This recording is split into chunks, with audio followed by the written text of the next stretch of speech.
And as a person who is heavily invested in synthetic meat alternatives, Gates also has a financial conflict of interest.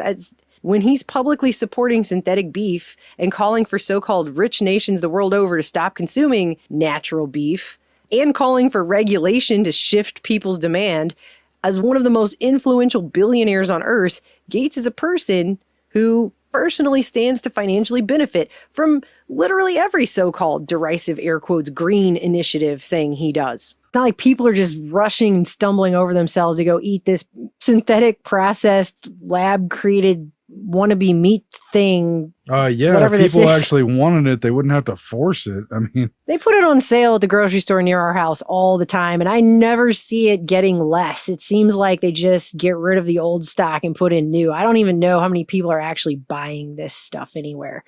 I mean, I don't know if you saw it, but they got Kim Kardashian to be the spokesman of Beyond Meat. So I've stepped in to help with my greatest asset, my taste. And she had to post proof that she actually ate it. And if you watch the so-called proof, it doesn't look like she's actually eating it.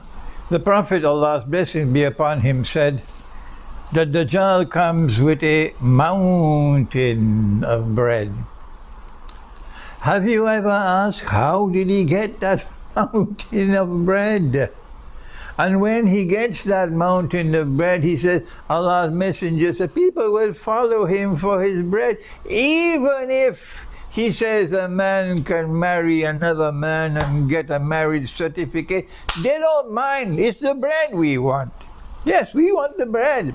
Even though the streets are clean and the law is efficient and this and that and the other, and you can get a good salary and so on.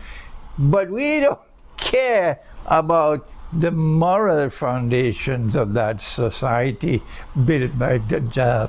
We don't care for its decadence. We only want the bread.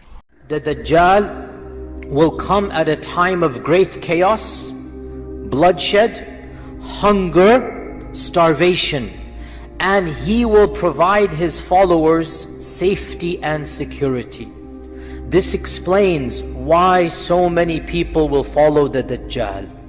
You see, alhamdulillah, most of us have never been hungry to the point of us going almost mad.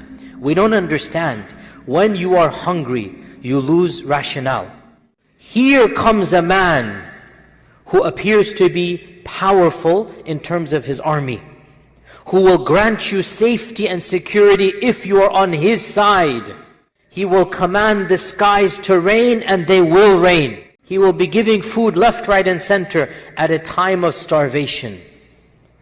When people are starving, they're willing to do many things.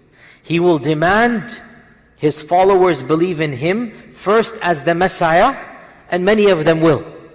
When they believe in him as the Messiah, he will then up the notch. He will then raise the bar.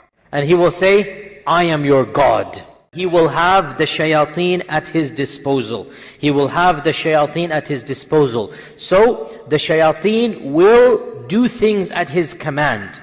And the shayateen are able to do what we are not able to do. The shayateen do not have super